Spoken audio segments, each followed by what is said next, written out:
Hi, everybody. I'm Debby Montgomery Johnson, founder of the nonprofit The Woman Behind the Smile, and your host of Stand Up and Speak Up, a show that is about each and every one of us. Many of us have something we're hiding, something we're ashamed of, something not through no fault of our own or through our own making we keep hidden, and that in turn keeps us hidden from each other and the world. Good people go through terrible situations.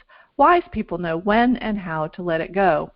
Everything that happens to us helps us grow, and while it may be hard to see it right away, the most important thing to do is to change your perception about your circumstances. Regardless of what your personal experiences or traumas have been, this showcase series is designed to ignite the light in you, as well as providing safe harbor, education, personal growth, and resources so that no matter where you are on your journey, you'll have the courage to move on when you're ready. Stand Up and Speak Up features ordinary people who've been through extraordinary situations and struggles and found the courage to step out from behind their smiles and speak up about their experiences and the lessons gleaned from those experiences. Everybody heals at a different pace, and we recognize that. So come on in, have a listen, and enjoy the ride at your own speed. Good morning, everybody. It is a beautiful day in paradise, and today is Thanksgiving in America, and I say that because I was just talking to a friend of mine in Canada, and they celebrate Thanksgiving in October, so belated Thanksgiving to them. Happy Thanksgiving to our listeners and to all of us celebrating today. I'm really excited today. It's a beautiful day down here in South Florida, a little bit overcast, but it's going to be lovely, and I'm getting ready to prepare my annual Thanksgiving dinner, but it's really downsized because there's just a few of us today, and that's something that my special guest, and I was going to say this for a week, it's Sargent. Somebody's going to laugh at that. I have Mr. Kenneth Sargent with me today, and he's coming to us from Texas, and I just want to make sure my special guest is here. Kenny, are you here? I am here, Debbie. Happy Thanksgiving to you and your listeners. Well, thank you so much for being here. I'm really excited that you're my special guest on Thanksgiving, and what a great topic for today, cooking with Kenny.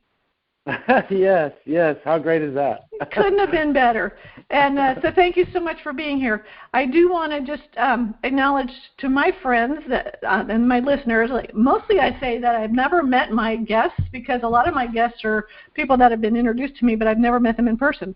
Ken and I actually did meet in person.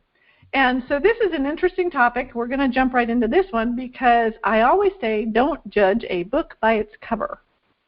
And that's pretty good coming from an author and someone that loves to read. But in this particular case, I met Ken at a car wash in Dallas. And I was sitting there with my son, Matthew, and it was taking forever, just taking forever. And there weren't very many cars there being washed. And I looked in front of my car, and there was this big truck. I'm like, okay, well, that takes some time, but what is there to wash in a truck? And I didn't notice too many people working on the truck. And then I walked up to it, and I looked at it, and I looked to see where the people were, and I saw an Iraq sticker on the window of the truck. I'm thinking, okay, so that's a military guy that owns that truck. And I was looking around, and I saw one man sitting there. And this man was, sitting there quietly, had walked around a little bit, but I was looking at him and I said, okay, do I say something? Because I think that's probably his truck. But he's got the most beautiful body art on his arms, okay? In the past, I would have been scared of someone that had body art all over the place, but my kids have it now. And thinking, okay, it's not tattoos. My parents would call it tattoos. It's body art. And I was like, you know what? That guy's got some really lovely body art, and I bet he's military because that's his truck. And I think I went up to you and said, thank you for your service. I think. Yes, that. You did. Because I saw the Iraq sticker, and we started talking about that, and then we laughed because our conversation could have been about griping about the car wash. Right? Yeah, well, that's how it started. Like the conversation, I asked if you were in the vehicle behind me, and then I was telling you, I don't know what's going on. I've been here for almost 2 hours, and they haven't been working. And then you told me thank you for my service, and then that's how we started our conversation. And what a great conversation we did have. Well, it was totally unexpected. I mean, Matt and I were sitting there, and when we heard 2 hours for the car wash, we're going, no way. Yeah. Unbelievable. What takes that long? And then we started talking. And then when I heard your story, I'm like, he has got to be a guest on my show. So we're going to jump right in, Mr. Ken Sargent. Ken Sargent. All right, what do you want me to call you? Anything except collect. Or late for dinner. Or late for dinner. Or late Kenneth, for dinner. Kenneth is fine. Kenneth is okay. Fine. Mm-hmm. It's just because you're cooking with Kenny, it just comes out. So, Ken, let's go back in time. Just tell me a little bit about your background. Where did you grow up? And do you have siblings?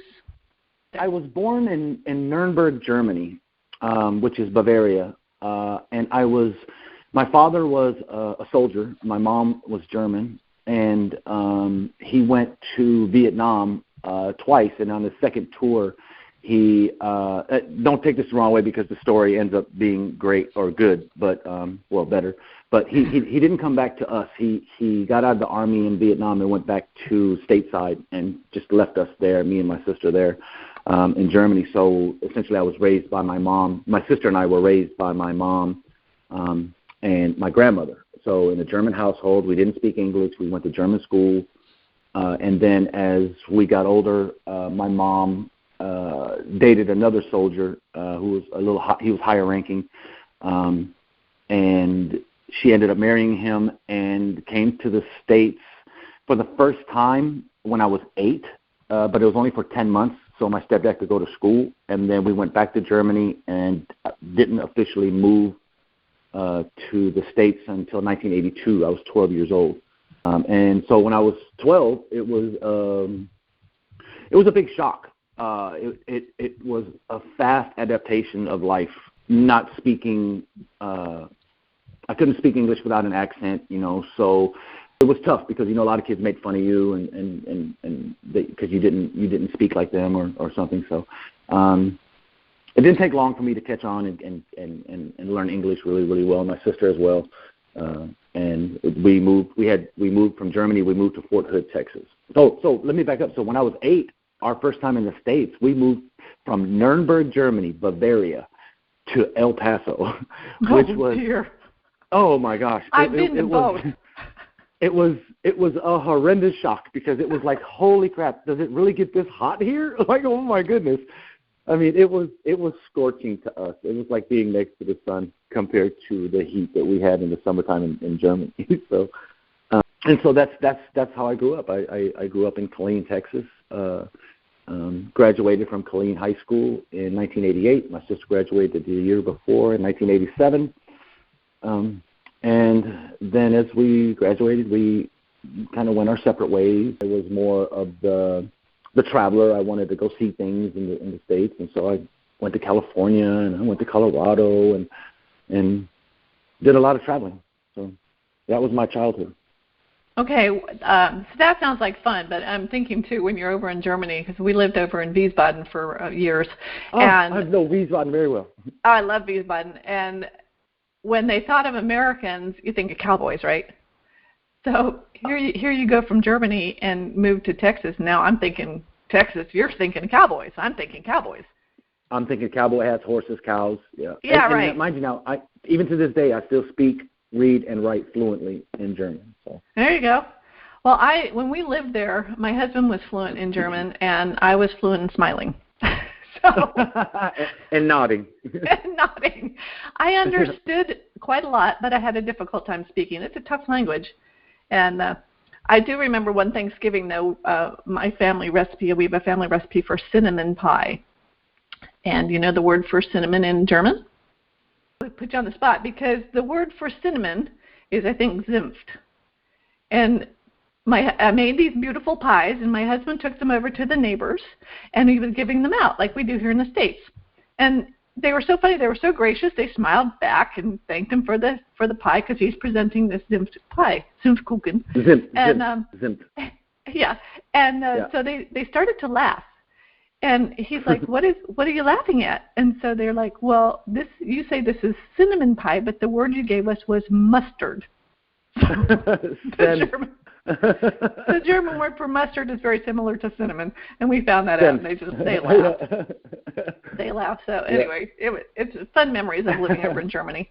So you grew up there, you came to the States, but there was a lot of time. You didn't join the military until 9/11. You said you were 31. There's a lot of time. What happened in those 20 years? When I moved from Killeen to Dallas, I had, when I was 19, my first was born, 20 and 21, my second and third was born. I wasn't married, custody of my children, and I called my sister who had her husband had just gotten out of the military, and they moved to Dallas. So I called her and I said, hey, look, I just did this thing, and I really need to get out of Killeen, Fort Hood. And so she and her husband came down and packed all of our stuff up, and we moved to Dallas. Hung out in Dallas for a couple of years, and I was working for the shoe company called Just for Feet, which used to be the world's largest shoe company. Worked my way up from a salesman to a regional manager. The traveling was kind of difficult because at the time I was a single father, and my sister was always but my sister was always left to watch the kids while I was in Alabama or in Florida or in Houston or in New Orleans, setting up stores.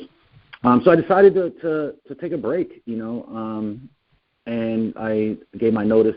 And so I was sitting at home, had nothing to do. I was watching TV. And this is crazy because I don't talk about this a lot to anybody. I was watching TV, and a commercial came on, and it was an acting commercial, right? So it was for a school here in Dallas called KD Studios. That's a plug. And so I called them and kind of asked them, well, how does this work? What's going on? So they said, well, come on in and we'll talk to you. So I went in there, and they said I have to audition to go to the school. I'm like, oh, wow, I don't even know how to do that. So they gave me this paragraph, and they had to go home for a week, study it, come back, and I had to monologue this paragraph in front of 5 or 6 teachers, acting coaches. And I was accepted into the acting school, and I did that for 2 years, got my associate's degree in conservatory arts, and I became an actor. I did some commercials. I did some extra work here in Dallas, and then I was doing so much extra work that my agent said that, hey, you know what? Why don't you take a chance and go out to Hollywood? I've got some go to Los Angeles. I've got some connections out there. So I said, okay, cool. So I went out there and went to Los Angeles with the kids. And we packed our stuff up and we moved and started going to. I reached out to the agent that my agent recommended, and he had me going. He was hot, man, and I started going to acting classes, and my acting coach was a guy named Dimitri Boudrin, who was Tom Hanks's acting coach. And while I was in this class, I also met Athena Cancino. Athena is the great-granddaughter of Rita Hayworth. And to this day, Athena is my best friend. Shout out to Athena. Love you, love you, love you. I'm going to send her this link for sure. And so her and I became really, really good friends, and we started doing extra work. My agent got me onto Galaxy Quest with Tim Allen. I started to learn the process of what it takes to be in Hollywood, what it takes to get a SAG card, because you have to be SAG in order to get speaking roles. But in order to get your SAG card, you have to do X number of extra shows to be an extra. So I did that. I actually spoke to Tim Allen, and Tim Allen gave me some pointers on what to do in regards to getting my SAG card a little quicker. I got not a role, but I got a part in Coyote Ugly, and I played a Marine that started the bar fights in Coyote Ugly, and then I did Oh Brother, Where Art Thou? Did a lot of things. Got kind of burnt out on it and ended up in Colorado. Pretty relaxing time in Colorado. Everything was great. Kids loved Colorado. I got the store manager job at a Subway, and then a store manager job at a Conoco gas station. I was at Subway. No, I was sleeping, and I had to go to work for Subway, but I hadn't gotten up yet, and my TV was on, and it was around 8 o'clock. No, it was around 7 o'clock in the morning. That's when the Twin Towers had gotten hit. Mm-hmm.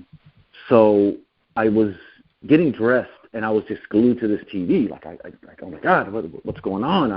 Was this an accident? Was this plane just malfunctioned and hit this tower? And then, because at first when it came on, nobody actually seen that the first plane hit the tower because there was no footage of it. But now there's footage of the tower burning, and that's when I saw the second plane hit. And wow! So I got in my car. Babysitter came. I got in my car, and I went to Subway. And the people in my store had the radio turned on over the sound system where it plays music normally when you're in Subway, and it was the news, and it was just there were people that had congregated inside Subway. If I had to guess, 20 or 30 people that was just sitting there, not eating nothing, just listening to what was going on. And then it was a long night for me because I had to think, like, what am I going to do? I grew up as a dependent in the military. I'm very familiar with the military. What am I going to do? How am I going to do this? I got kids. How is this going to work? And the next morning I got up and I was living in Denver, Colorado, which was outside of Denver, a place called Superior. And I got in my car and I drove to Boulder, and I went to the recruiter and I talked to him. I was 31 years old, and I joined the military, called my sister, called my mom, and they opposed it only because of what was going on in the country, not because I wanted to join the military. We're all military advocates. Like, we love the military and everything that the military has done for us. So the only issue was like, hey, realize what's getting ready to happen. I was like, yeah, I know, but I have to provide for my family. I have to provide for my kids. I feel like this is a perfect opportunity to do my part as a citizen of the United States now. I went to basic October 1st. 2 weeks later, I was in basic training. Came back, stayed in Colorado, and ended up going to Iraq after 1 year out of basic training. Well, thank you so much for your service, and that's an extraordinary. I think that story is probably true for a lot of folks that joined right then. I actually interviewed a gentleman who was in the Tower Number 1, the North Tower, was on the 78th floor and survived it. His name is Ari Schonbrunn. An amazing story of coming down 78 flights of stairs with 3 other people. The tower had just been hit, and it's riveting to hear what happened when you're in that. But I know what the feeling of patriotism that welled up in all of us at that point. I was out of the military at that point, but I still had brothers. I had a brother that was working up near the Pentagon, and that's where it hit me when the plane hit the Pentagon. I've got family there, brothers that work there, and it was so personal. So thank you so much for doing what you did. And I know it's a shock to families, but it really pulled America together. And so I wouldn't change anything. I'm glad I did what I did. I'm glad I did what I did. My experience absolutely. in the military and you gave me four deployment dates. You were in Iraq 4 times? I was in Iraq 03, 04, 05, 06, 07, 08, 09, and then 10 and 11. I was injured September 26, 2010, so I didn't make the full deployment. I made half the deployment, and then I was sent back. So, okay. So every calendar year from 03, from the very beginning, from the very, very, very beginning to 2010, every calendar year. Yeah, it's amazing. And I think we were talking earlier, I've got a son who's deployed right now, and you just can't think about it. For me as a mom, and I was former military, I understand what they're doing. But we had a quick discussion earlier about when you're deployed like that over a holiday, how do you stay connected? Tough. How do you feel like, or do you even think about holidays back home? How do you get through that period? When you're deployed in a combat zone, it's like you have to carry this imaginary light switch in your pocket, right? And this light switch controls your family, and it controls the current situation that you're in. You have to know when to turn this light switch off. So when you're when you're on patrol or on any kind of mission or at work or whatever job everybody has, I respect everybody's job in Iraq. It's not just us that go on patrol. It's also the people that feed you. It's also the people that take care of the money, the postal workers. There's so many entities that I respect there. You once you're in that zone, you have to turn off that light switch that kind of blocks you mentally from your family, because being on patrol, sitting in a Humvee, going down the road, you start thinking about, well, my son got a D in math class. What is he thinking about? But then now you lose focus of what you're doing, and you've got IEDs, you've got snipers, you've got so many potential hazards that could kill you out there, and you have to stay focused. So when you turn that light switch off, you literally have no family. It's just me and my guys, me and the soldiers, and you create this bond. I mean, I've never in my life created a bond the way I did in Iraq. And then when it comes to holidays, that's who you look forward to. Nothing against families, but you're with your secondary family, and that's how you stay focused.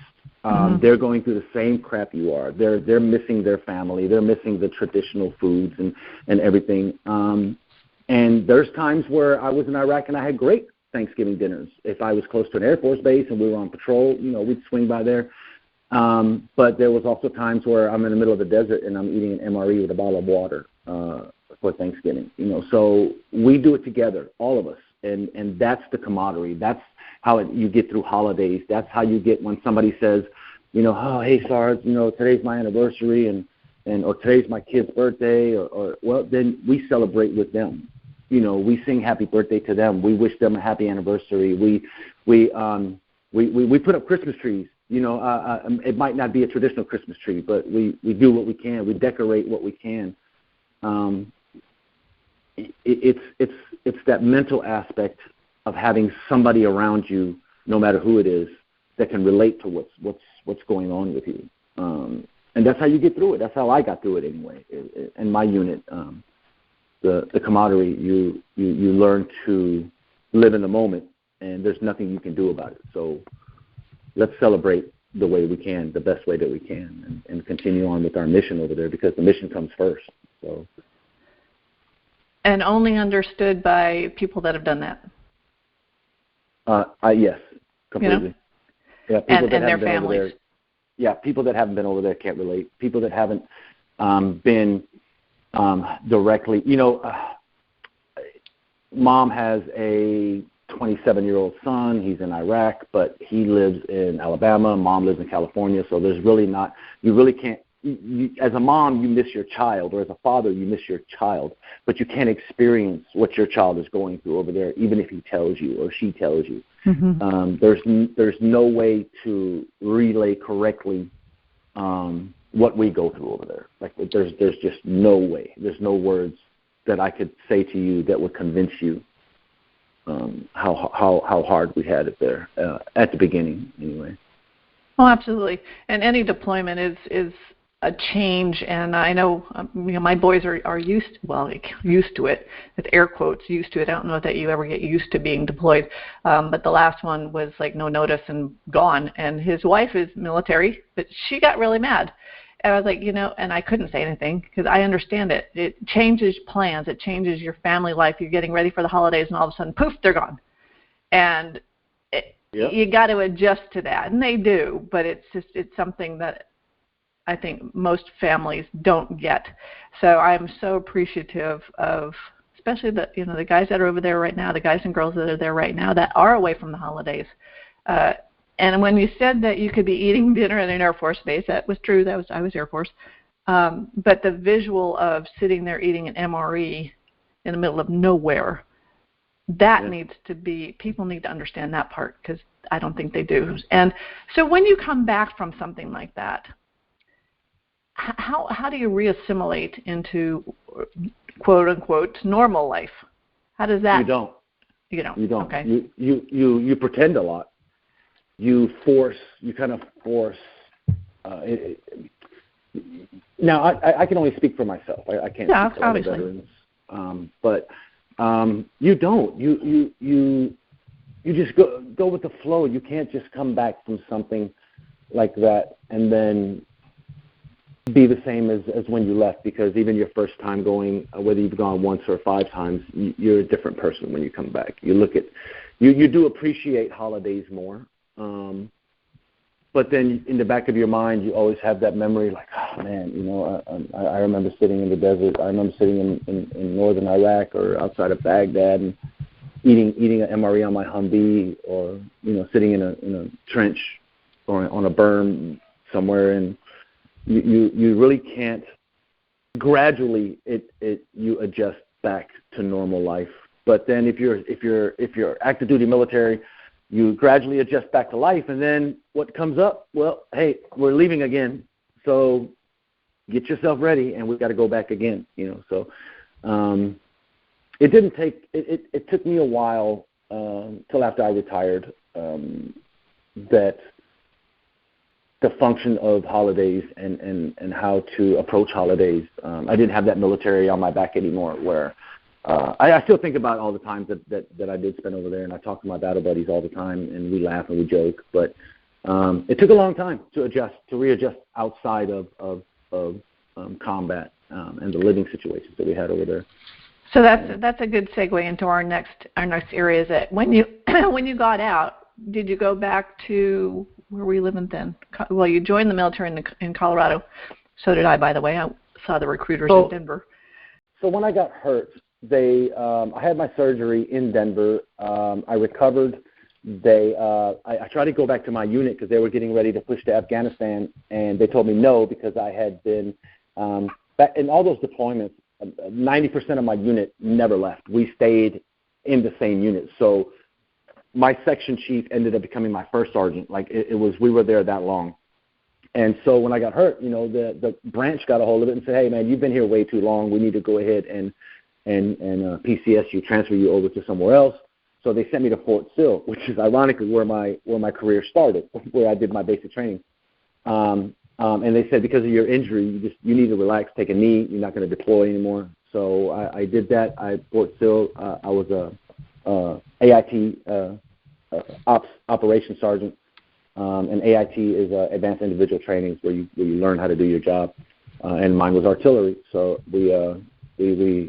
I stayed there for about 4 years, and then they were going to medically retire me, and I told them, no, send me back to Colorado. So they sent me back to Colorado, and on June 26, 2016, I was medically retired. Okay. Now, that was tough. Because the military is so structured. You really don't realize how structured the military is until you don't have the military structure anymore. Mm-hmm. They control everything, every aspect of your life. So when I got out, I had nothing to do with my life. I at 7 o'clock at night, I realized that I hadn't showered, I hadn't brushed my teeth, I hadn't combed my hair. I'm still in the same clothes that I slept in, that I got up out of the bed in that morning, and I started to realize. Well, actually, you know what I didn't realize? It took a friend of mine to come by and kind of verbally slap me in the face, like, "Hey, what are you doing, man? Look at you. Look at how you look. You haven't showered. You haven't shaved. You haven't combed your hair. You haven't cut your hair. When was the last time you brushed your teeth? And I was just in this state of depression, not a suicidal, homicidal depression, just a depression of a lack of structure. I had nothing to do, nobody to tell me what to do. And he eventually told me, when we used to have get-togethers, you were always the one that cooked for everyone, so why don't you go to culinary school? So I said, I don't know, I'll try it. And so that's how I ended up going to culinary school. So the question, did you like to cook when you were in the military? Did you cook with family? Did your mom cook, when you were little? So when I was a kid, I was ornery. I mean, I was, my sister was the angel, and I was that ornery. I was just always in trouble, always in mischief. Nothing bad, but just in mischief all the time. So my grandmother, when she would cook, I mean, everybody says, I started cooking when I was young, and I've always had this passion. Well, not me. I was just always in trouble. So my grandmother made me stand on this stool in the kitchen while she cooked or made sandwiches, or just so she could keep an eye on me, right? And I think that gave me the love for cooking, because my mom would always, before she passed away, my mom would always tell me, you only gave this to you. You only did this for you. You only did this. So it started to grow on me, So I started to realize, like, maybe it was slowly becoming a passion without knowing it, because I've always loved to cook. So explain Culinary School, because now you're back in Denver. Culinary School changed my life, 100%. So I went there, I had the interview, loved it. They showed me the kitchens and the classes, and it was just like, wow, And I came back, I called my friend, I was like, hey, I'm going to do it. I'm going to do it. And the Army paid for it, right? Because it was my post 9/11 GI Bill. So I started Culinary School, and I realized I have structure again. I have a purpose. I have a reason to get up. Class started at 7:30. No kidding. I would be in the parking lot at 5:30, 6 o'clock, wondering where the heck everybody was at. My black shoes are polished. My chef coat is starched. My pants are starched. I'm clean shaved. My hair is cut. Nails trimmed. I'm ready. And culinary changed my world. I was there I started school, and 3 months into school, I was offered a study abroad. Italy was 6 weeks. And it was, they broke it down for you, everything. You start from the bottom, and it tells you exactly what you're going to learn. So we're like, oh man, high five. Let's do Italy. 6 weeks, perfect. Kate and I, we load up. We go to Italy. We go to Florence. Florence. People that go to Italy should be aware, because Italy will reel you in. Italy will have you hooked so hard and so fast that you won't think about anything else except Italy. That's how beautiful Italy is. That's the people, their culture, the history, the world history that comes through Italy is more than I ever learned in school. And I mean, it's tremendous. So in the 6 weeks I was there, at the end of the 6 weeks, the chef came up to me and said, hey, we have a program where we go to Manhattan and we cook at the James Beard House. And we'd like to invite you to come back next month and represent Italy in Manhattan. I was like, what? What? I don't. Okay, I need to make some phone calls, because this is like overwhelming, right? And I'm getting ready to leave in about 2 days, going back to the States. And I'm still enrolled at Johnson & Wales. I'm sorry, I don't know if I mentioned that to you. Johnson & Wales is the school I went to in Denver. Great school, by the way. My stepping stone, 100%. So I told him, yeah. I said, yeah. So I came back. I came back to Colorado and went back a month later to Italy. I stayed in Italy for 3 weeks. And we trained up to what we're going to cook at the James Beard House. I still didn't realize what the James Beard House was. The James Beard House in Manhattan is the culinary Super Bowl. It's the Super Bowl of culinary. Any chef that wants to be a chef has cooked there. And it's this really thin black stone in lower Manhattan. It's just an amazing place. And they flew me to Italy, and we created our own menus. We created our own recipes. And I made a Tuscan ragu with raviolis that was filled with ricotta and limone. And then I did a bacala, which is cod, cooked in white grapes. And I served 96 people. Not just me. There was a team of us that went. There was probably about 20 people total. And that included baking and pastries for desserts. I came back to Italy to do my final exam, and they said, now we want to offer you, when you finish school at Johnson & Wales, we want to offer you your master's, to come here back to Florence and do your master's. I'm like, oh my gosh, man, this is so overwhelming. I'm a veteran. I have PTSD. You guys don't even know. I didn't tell them this inside my head. I'm telling you, like, I'm not a cook. I'm not a chef. I'm just enjoying my time right now. But you guys are offering me all these crazy, amazing things. So I said yes. I did it. And I ended up graduating at Johnson & Wales and went to Italy. And I stayed in Italy for 4 years. Went to school, got my master's there. And Italy changed my life. So the takeaways there for me were that you said yes. You just said yes. And when you said yes to going back to Italy, it's amazing. Here we have this American that, grew up in Germany, came to Texas. Now we've got this American representing Italy at a Super Bowl, Culinary Super Bowl. And are you speaking Italian? I mean, how are they embracing you over there?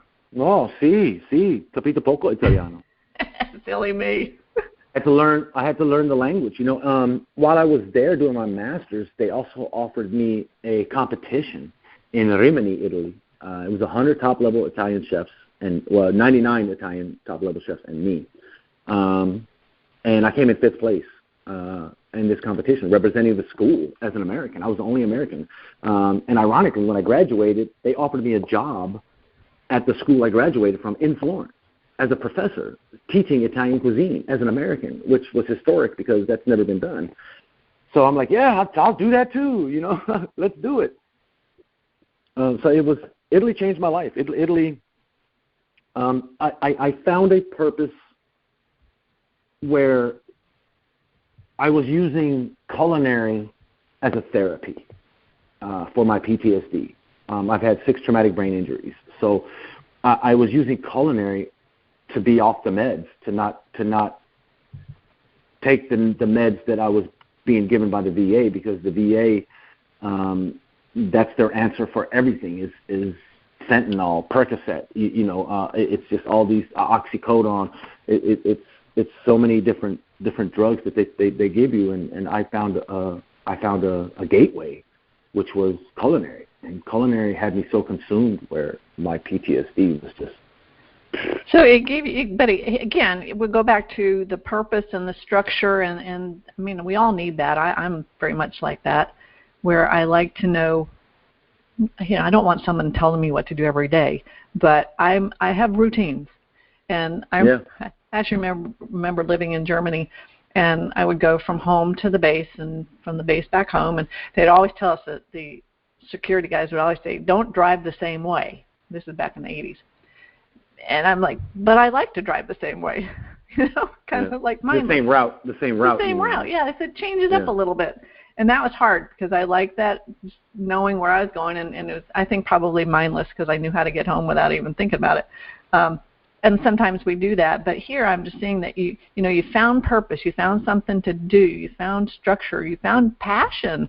And that's what I love, is finding something that's your passion, and then going for it, and not being afraid of saying yes to moving to Italy, or being that American that is there for the Italian cuisine Super Bowl. What did your family say at the time?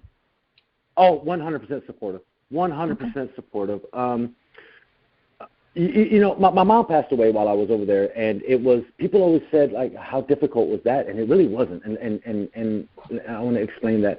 While I was in Italy, I called my mother every single day, every morning, especially when I was doing my master's, because when I did bad on the test, I would call her and I would be in tears. I'm like, oh, I can't believe I did this. I know better. And she would always give me these encouraging words, and she would always stay positive. And her church would send me cards, Christmas cards, and always be so supportive of me. So I told my mom every day that I loved her, every single day. Every single day, never missed a beat. Whether I was walking to class and she called me, or I called her, or if I'm in the kitchen drinking a cup of coffee, or at night drinking a glass of wine, I would always call her. So that was I think the toughest moment in my life. But knowing her encouragement that she gave me, and the relationship that I had with my mother, pushed me even further. It made me work even harder. It made me look at a broader spectrum of what I wanted to do with this culinary thing. Because I don't want to own a restaurant. I don't want to have a food truck. I found a new calling, a new purpose on what to do with my culinary experience and my culinary degree. So. But that does not preclude you from your restaurant in Italy. So this all has moved into you. You have a restaurant in Italy. Yep. Mm-hmm. Right? Yes. So yes, I love the story about when you went over there and you started it and then COVID hits. When I was in Italy, COVID hit, and it right out of Wuhan. Like China got hit first, and then Italy was next. And when Italy got hit with COVID, the fear was that nobody knew what it was. We just knew people were dying. We had no idea. We didn't know how to react. We didn't know how to handle it. One night the government said, hey, as of 6 o'clock in the morning, you're done. Pull the gates down. We'll put a lock on it until further notice. You're shut down. All businesses except for pharmacies, grocery stores, and essential workers like hospitals, police stations, fire stations. Here in the U.S., people don't understand lockdown. In Italy, we were locked down. You couldn't leave your house. The only place you could go is the pharmacy or the grocery store. They had the military and the police everywhere. They locked everything down, highways, streets, roads. They were everywhere. Now, from going to a restaurant, being in a restaurant 10, 12 hours a day, 14 hours a day, now you're sitting at home in your apartment with nothing to do. You, at this point, really realize how much human contact is needed. A handshake, a hug, a nod, a smile. You couldn't, it wasn't available. But Italy handled the COVID situation like a champion. They without knowing what the heck was going on, they shut Italy completely down. I mean, it started with the borders, then it went into the regions, then it went into the cities, and then it went into the towns. They shut everything down. They provided masks on a weekly basis. Every week, the fire department, the paramedics, the police, the military would come door to door and give everybody 5 masks a week. If you weren't home, they put them in your mailbox. In order to go to the store, you had to print out this piece of paper, and on this piece of paper it asks you where you were going, where you were coming from, what's your address, what you were going to do, your purpose, and if you were out walking to the grocery store and the grocery store is to the left of you but you're walking straight, you'll get stopped. No matter what, you're going to get stopped. And when they look at your paper and they say, well, where are you going? It says you're going to the grocery store, but the grocery store is over there, and you're walking the opposite direction. And you'll get a 4,000 euro fine right on the spot, no questions asked. You will not be able to fight it in court. It's there. And Italian, the cost of living over there, it's essentially the same as here, but their pay is a lot less because they pay more taxes. So nobody could afford a 4,000 euro fine. I mean, I can't even afford a 4,000 euro fine. So everybody stayed their butt at home, But we took care of each other. We cared for each other. 6 o'clock every evening, everybody would come out on their terrace or their balconies and start singing or playing music, or people would go to the grocery store not just for themselves but for the elderly people in their building.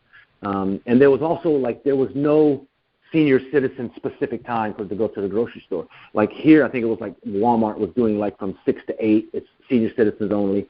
In Italy, if a senior citizen walked up to the grocery store, that senior citizen is cutting the line and going in front of everybody. It doesn't matter if you've been in line for 2 hours and there's 50 people standing outside. That senior citizen is going in first. So Italy did everything correctly. But time is flying by. I knew it would. I want you to tell us what is your dream going forward now? So, like I was saying before, I found a purpose for culinary other than owning a restaurant or a food truck, catering. I found a different purpose, and culinary was a success to me in a sense that it took my focus off of my PTSD, off of my migraines, off of my nightmares, off of my traumatic brain injuries. And I noticed when I would need my medicine, I would start cooking, or I would go to the grocery store in Italy, and I would come back and I would cook for people, or I would just cook at my house and I started to notice what it was I was changing, And so my plan moving forward now is I want to do a veteran retreat where I have land, I have a building structure with a restaurant-sized kitchen and a pond with cabins, and I'd like to bring disabled veterans to this property with their families, and we take these veterans hunting and fishing, and then whatever we hunt or whatever we catch in the pond, we bring it back to this kitchen, and I introduce them to culinary and how to use culinary as a therapy. I've already spoken to a lot of people. I've got teachers on board. I've got therapists on board. I've got ministers on board for counseling. I've got daycare workers that are willing to do daycare. I've got spa people that run spas that are willing to do for the wives that don't want to shoot guns or go fishing. They can have a spa day there on the property.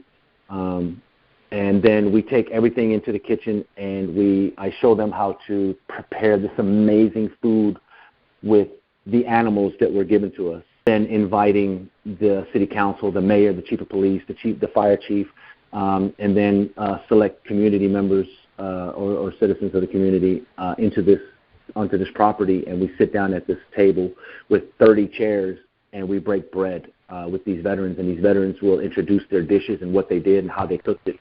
Offer them chef coats with their name, maybe their unit branch that they were in with patches on the sleeves, and make life a little bit easier for veterans and show them how it made me feel in regards to cooking. That's my goal with this end state. It's just tough because everything is a donation. Now, it's a tax write-off for sure, but I need land donated. I need a construction company to donate their time and materials. I need so many things to do this. I just don't have the backing. I don't know which way to go with this. As far as I know, this hasn't been done. There's veteran hunting trips. There's veteran fishing trips. But there's nothing where and then I also have chefs from Italy that are willing to come down and cook with me with these veterans, which essentially will turn into us going to Italy and taking our veterans to Italy and cooking with the veterans from Italy, with the Italian Army, and helping all veterans with culinary. Sometimes I think I dream too big, but I think that this would work if I had the backing. If somebody said, hey, look, I've got 200 acres. I'm just throwing that number out there. I've got 200 acres. Let's do this. I'll donate it. Let's find a construction company that would donate their time and materials, and we'll build this. So it's a phenomenal idea, and if you don't dream big, you'll never get there. And then it's just absolutely. A matter of spreading the word, just getting it out, and it's connecting. It's continually talking about it and getting it out there. And I think you're going to start your YouTube channel soon in January. Is that what you said? In January, once I take my trip to Italy, I'm going to start my YouTube channel and do like a food blog and take people on that journey with me and eat some authentic Italian food and show people what real pizza looks like. Well, it's phenomenal, and I wish you all the best. And I'm going to, obviously we're going to put this out there, and it's just spreading the word. And you're doing such a great thing, and I think people need alternatives to traditional therapy and traditional meds. And I know how I feel. I always tease when I'm baking my cookies that it's stress baking, and my husband goes, "What are you stressed about?" I'm like, "Well, I'm not really stressed like most people think, but for me, it's very relaxing, and I love to do it because I love to give them away, send them off to the kids or try one myself, but then get rid of them, share them. I wouldn't want to do it as a living because then it would take all the joy out of it for me, but I love the smells. I love just the creating like you do it. And that's fun, and that's important for people. Yeah. So so I hope, for all the listeners, follow me on Cooking with Kenny. Message me on Cooking with Kenny. Also, if you guys are willing to donate anything to help me introduce this culinary as a therapy to veterans and create this amazing place for veterans to go to just let steam off and let's do some cooking and using this as a therapy. Man, I'd really like to do this, and if anybody's listening, then So how do people get a hold of you then? Cooking with Kenny on Facebook, yes. Mm-hmm. Every Monday I send out a recipe with a menu with a recipe list, and it gives you the whole week to go buy everything that you need on what we're going to make, and we'll do it on Saturday or Sunday, depending on weather permitting. And we'll all cook together. We go live. We don't cut. We don't edit. I carry my cell phone around, and I cook the same way you cook in your kitchen. We do it together. And I think it was funny. I was watching. You were doing a fish taco, and then there was one. With the cornbread, the honey cornbread? Oh, yeah, the honey and cinnamon cornbread. That sounded really cool. Okay, so since we're talking recipes and we've just got a couple of minutes, what's your favorite Thanksgiving recipe? I'm good at doing a turkey, but I think the cranberries, making the cranberries is for me my favorite. Yeah, making the cranberries, because you start from fresh cranberries and it ends up this amazing marmalade type thing when you're finished with it. So I actually gave that recipe to my daughter yesterday. Do you have the recipe, or do you do it just by feel? Both. I do it by feel, but so fresh cranberries, some orange juice, a bag of fresh cranberries. You can use frozen, but frozen has a lot of water. So use fresh cranberries. What I normally do is I kind of smash them a little bit, put them in the pot with about 2 cups of orange juice, about a half a cup of sugar, some orange zest, some lemon zest, a couple cloves, and you cook this down. You can even add about a quarter cup of red wine, cook that red wine out, the alcohol out, and then just let it reduce. You might have to take a fork as the cranberries get a little tender and smash them a little bit more. And then once it turns like into a chunky marmalade, you've got this amazing cranberry sauce. And then you could also at the end chop up some fresh mint and mix that in there at the very, very end. You don't want to cook the mint, because you want to release the oils in the mint. So you can either hand tear it or cut it fresh and put it in at the end when you stir it together, and then you serve it. You can garnish it with some fresh orange zest and some fresh mint leaves. Are you cooking today? I am not. I was actually invited and told not to cook to some friends' house. So I'll be going over there, and I'm going to eat so my sweatpants don't fit. There you go. Well, have a very, very happy Thanksgiving. And Ken, I am so pleased that you were able to join me today on this Thanksgiving. And I will get the word out about your retreat and the plans. And you know, we all have friends that are out there in different places that might be able to help. And it's just a matter of keeping the vision, keeping the dream, and one day at a time, just getting it out there. Absolutely. One day at a time. Debbie, thank you so much for having me on your show. It was a pleasure meeting you and your son. I'm looking forward to staying in contact with you and talking with you more. It was an amazing experience with you today. Have a happy Thanksgiving to you and your family and all the listeners. Happy Thanksgiving, everyone. Thanks for listening to Stand Up and Speak Up. We are dedicated to encouraging you to remove the mask of embarrassment and being your best self. If you've been a victim of a scam or cybercrime, please visit againstscams.org for assistance and guidance about options in recovery. SCARS, the Society of Citizens Against Relationship Scams, is an incorporated nonprofit crime victims assistance organization based in Miami, supporting scam victims worldwide. If you can, please make a small donation to help the victims around the world receive the help that they need. This episode has been sponsored by BenfoComplete.com, a vitamin supplement company that supports happy and healthy hands and feet for those with neuropathy. If you or anyone you know struggles with the pins and needles or numbness in their hands and feet, check out our benfotiamine products at BenfoComplete.com and use the special code STANDUP for 5% discount on your purchase. Again, thanks everybody for being here with us today. Go to my website, thewomanbehindthesmile.com, for additional information and resources. Check out my YouTube channel and subscribe, and follow the replays of all of our great guests. Have a great day, everyone. Thanks very much for being here.